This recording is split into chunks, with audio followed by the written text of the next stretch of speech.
A Chinese businessman described as a close confidant of the Duke of York has lost his appeal against a decision to bar him from entering the UK. Being patriotic can sometimes have its challenges. Prince Andrew of Greece and Denmark led a life full of twists and turns. Once a royal figure, his existence changed drastically, leading him into exile. Behind the palace walls, there are stories of hardship, survival, and secrecy. What happened that pushed him away from his homeland? What does life look like now, far from the comforts of royalty? As we dig deeper, we unravel his new reality, filled with unexpected challenges and hidden truths. The answers may surprise you and change what you've thought about him. Watch this video to the end to learn more about the beloved prince. The beloved Prince Andrew. Prince Andrew of Greece and Denmark was born on the 2nd of February, 1882 in the Tatoi Royal Palace in Athens, to the family of Greek royals, King George I of the Hellenes, and Grand Duchess Olga Konstantinovna of Russia. He was the 7th child and 4th son in the family, making him 4th in line to be the heir to the throne. His position on the throne was much lower, so he wasn't taken seriously as an heir to the throne. He was a member of the House of Schleswig-Holstein-Sonderburg-Glucksburg, and by virtue of his patrilineal descent, he became Prince of Denmark and Greece. He was more in the line of succession to the Greek and more distantly to the Danish throne because his father was a younger son of Christian IX of Denmark. Also, he is the father of Prince Philip, Duke of Edinburgh. His education was befitting a prince destined for military and state duties. He took his lessons in European languages early in his life, and by the time he was a teenager, he could speak German, Danish, French, and Russian, along with his mother tongue, Greek. He only conversed with his family members in Greek and showed signs of patriotism in his early teens. As he grew up, he aspired to serve the royal army. Prince Andrew attended the esteemed cadet school in Athens, where he honed his academic skills and imbibed the discipline and rigor essential for a military career. Panayotis Danglis, who recorded that he was quick and intelligent, also gave him additional private tuition in military subjects. While most of his siblings were mostly interested in other European history, Andrew focused on studying Greek history. He was good in his studies and showed a sharp intellect and presence of mind. He became friendly with fellow student Theodore Pangalos, the future Greek dictator. Andrew suffered from short-sightedness as a kid, and the condition haunted him for most of his life, but it never quite came in the way of his achievements. Let's briefly look at his career. His military career. Most of Prince Andrew's education took place in military schools, and he focused on participating in it. Despite his nearsightedness, he began military training and joined the Greek armed forces as a cavalry officer in May 1901 at an early age of 19. Prince Andrew's formal induction into the army marked the beginning of a journey that saw him play pivotal roles in some of Europe's most significant military campaigns. His command positions were not honorary, but were real appointments, and he served in the Balkan Wars. Prince Andrew's dedication to his duties was evident in the early stages of his career. His training at the cadet school in Athens had prepared him with the skills and knowledge necessary for the challenges ahead. His rise through the ranks was steady and commendable. However, his military career was not without challenges. Ever since the prince joined the military, there wasn't a time when the political situation in the country was smooth and stable. It was constantly plagued with ups and downs, and the prince had to resign from the army services in 1909, following an uprising against the royal family, of which Andrew was a part. The political situation that led to Prince Andrew's resignation was when Greece led to a coup d'état when the Athens government refused to support the Cretan parliament, which had called for the union of Crete, still nominally part of the Ottoman Empire, with the Greek mainland.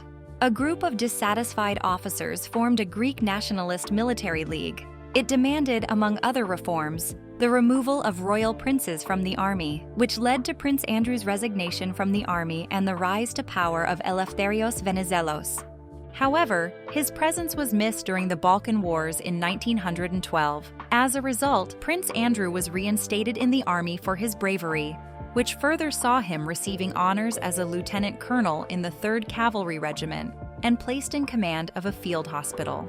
By then, his father had been assassinated during the Balkan War in 1913, and Andrew's elder brother, Constantine, became king. He was considered a weak king, and Andrew wasn't pleased with his brother's ruling. Why do you think Constans was considered a weak king? Keep watching as we unveil more details. Andrew inherited a villa on the island of Corfu, Mon Repos, and an annuity of £4,000 at his father's demise. In 1914, he held honorary military posts in the German and Russian empires and Prussian, Russian, Danish, and Italian knighthoods. During World War I, his brother, King Constantine, followed a neutrality policy, leading to his abdication. Most of the royal family, including Andrew, were forced to be exiled in June 1917. Most of the Greek royal family lived in Switzerland for the next few years. The political storm stabilized around 1920, and Constantine was named the king again, leading to a couple of years of peace for the royal family. On their return a few years later, Andrew saw service in the Greco-Turkish War from 1919 to 1922 and fought bravely for his country. Still, somehow, the war went badly for Greece, as they were on the verge of another serious political crisis at that time. During the Greco-Turkish War, Prince Andrew of Greece and Denmark faced a moral and tactical dilemma. He was presented with an order that he deemed perilous and could waste the lives of his fellow soldiers. Choosing the safety of his men over blind obedience, he refused the order. This act, while showcasing his integrity, was considered rebellious and led to disciplinary actions. Greece lost the war in 1920, and Andrew was blamed in part for the loss of Greek territory. The aftermath of the war saw Greece facing a series of defeats, and the political climate grew increasingly hostile toward members of the royal family, especially those involved in the military decisions of the war. Prince Andrew of Greece and Denmark and several other military officers were arrested and put on trial in what came to be known as the Trial of the Six. The royal Greek family faced court-martial, and the subsequent political fallout resulted in his exile from Greece in 1922, as Prince Andrew felt a danger to his and his family's life. While he was spared the death penalty, thanks in part to international interventions, the verdict was clear that Prince Andrew had to leave Greece. This was the second exile he experienced. The exile was challenging for Prince Andrew and his family, who initially sought refuge in Italy aboard. The subsequent years saw the family move across various parts of Europe, seeking a place they could call home amid the uncertainty. However, his good relations with King George V of England had him fix an escapade, and he settled down with his family on the outskirts of Paris. He spent most of his life in the south of France, far from the nation he once served. Amid his tumultuous military career, Prince Andrew of Greece and Denmark's personal life was eventful as he involved himself in non-military activities. He was known for his love of animals, particularly his pet monkey, Mano. He was passionate about photography and was often seen with a camera, capturing moments from his travels and family events. As an avid sportsman, Prince Andrew enjoyed horseback riding, sailing, and hunting.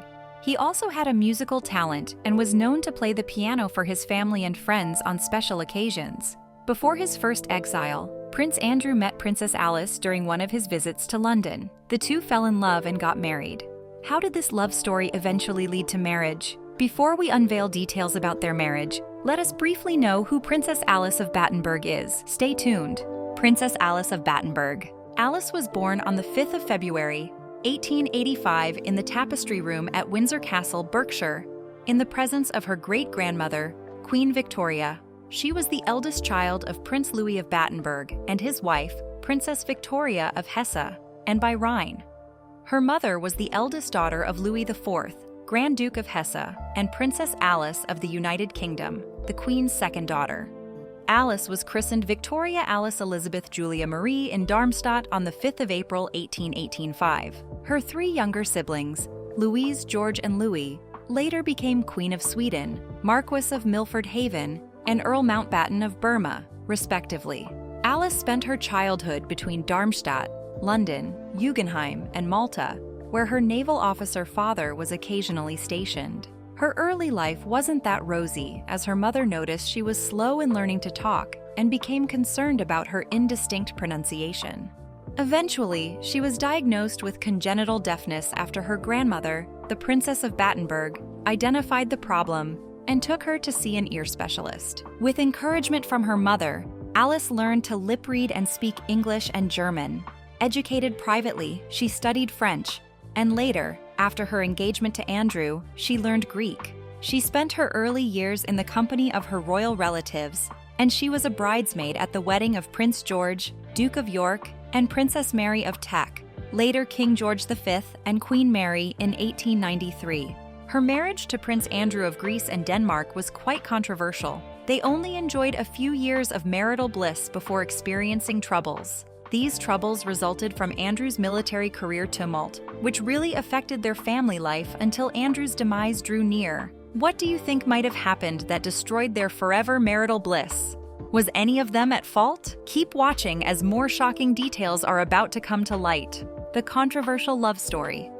Though blossoming at first, Prince Andrew's relationship with Princess Alice of Battenberg was traumatic for them until the end. They first met in 1902 during his stay in London on the occasion of the coronation of King Edward VII of the United Kingdom, who was his uncle by marriage and her granduncle. Princess Alice, who was King Edward VII's niece by the Rhine, fell in love with Andrew, and the following year, they married in a civil wedding at Darmstadt on the 6th of October, 1903.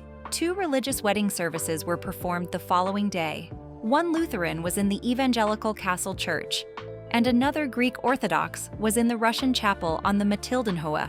The couple lived in harmony for the first few years, and Alice gave birth to 4 daughters: Princess Margarita, Princess Theodora, Princess Cecilia, and Princess Sophie. Years later, in 1921, Alice gave birth to their son Philip.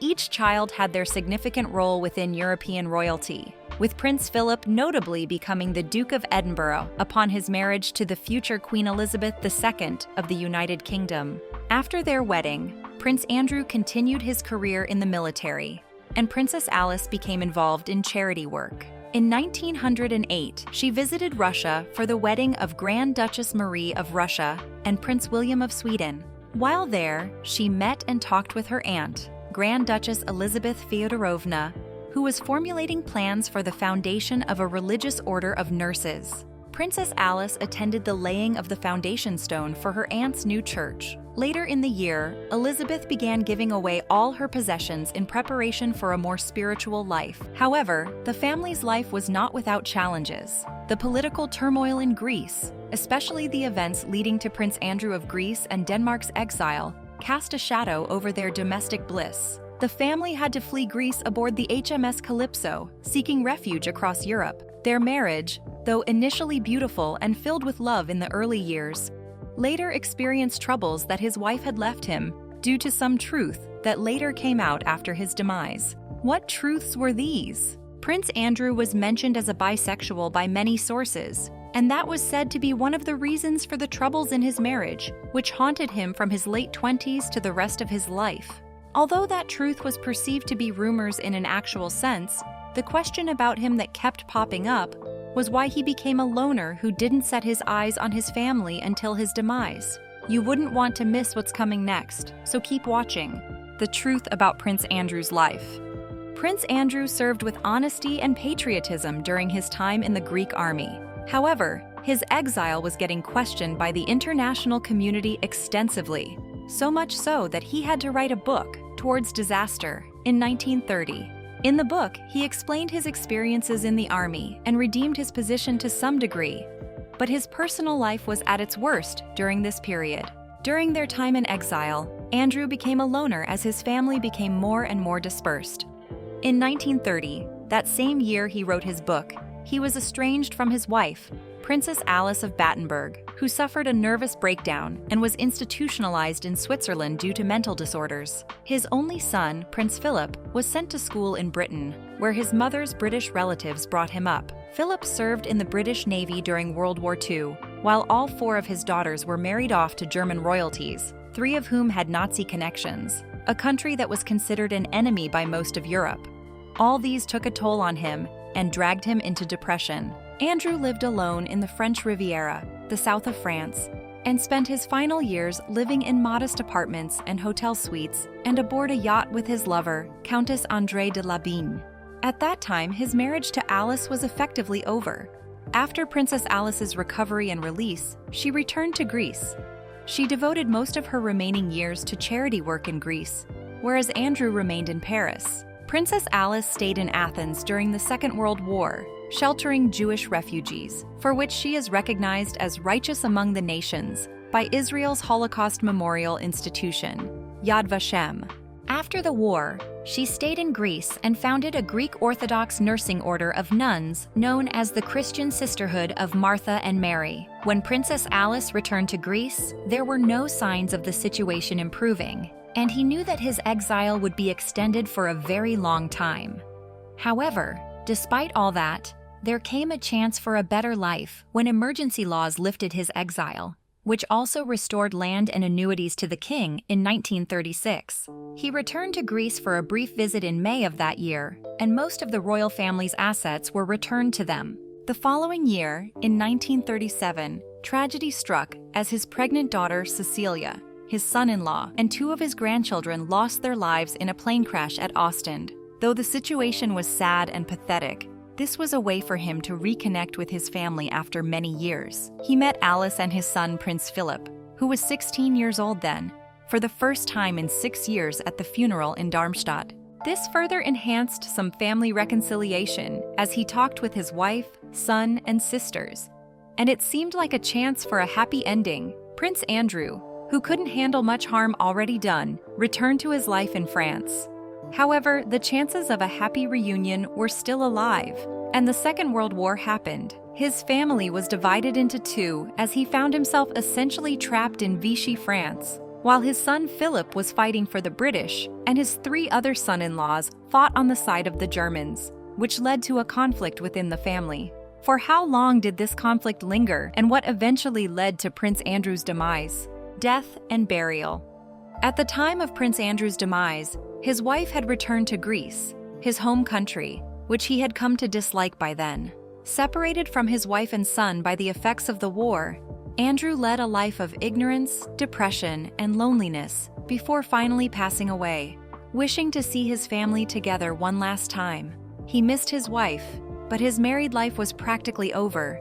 Those rumors of him being bisexual were said to be the cause of his wife's mental instability, which was due to a lack of pleasure from intimacy between the couple. This harmed his married life even more. He loved and cared for his entire family, but never quite managed to see them while he was on his deathbed. On the 3rd of December 1944, Prince Andrew of Greece and Denmark passed away from a heart attack at the age of 62 at the Hotel Metropole in Monte Carlo. He passed away in the closing months of the war in Europe, and for 5 years, he saw neither his wife nor his son. Andrew was at first buried in the Russian Orthodox Church in Nice. Still, in 1946, his remains were transferred by the Greek cruiser Avarov to the Royal Cemetery at Tatoi Palace, near Athens. His son Prince Philip and Mike Parker, Philip's then private secretary, traveled to Monte Carlo to collect items belonging to his father from André de Labigne. Among these items were a signet ring, which the prince wore from then onward, an ivory shaving brush he took to use, and some clothes he had adapted to fit him. Prince Andrew left 7/10 of his estate to his only son and left behind a trail of debt due to his lifestyle in Paris. The debt he left behind was about £17,500, leading Philip's maternal grandmother Victoria, Marchioness of Milford Haven, to complain bitterly of the extravagance the Greek prince had been led into by his French mistress. 3 years after his death, Princess Andrew returned to the United Kingdom to attend the wedding of their only son, Philip. Prince Philip married Princess Elizabeth on the 20th of November 1947, the daughter of King George VI of the United Kingdom, and his wife, Lady Elizabeth Bowes-Lyon.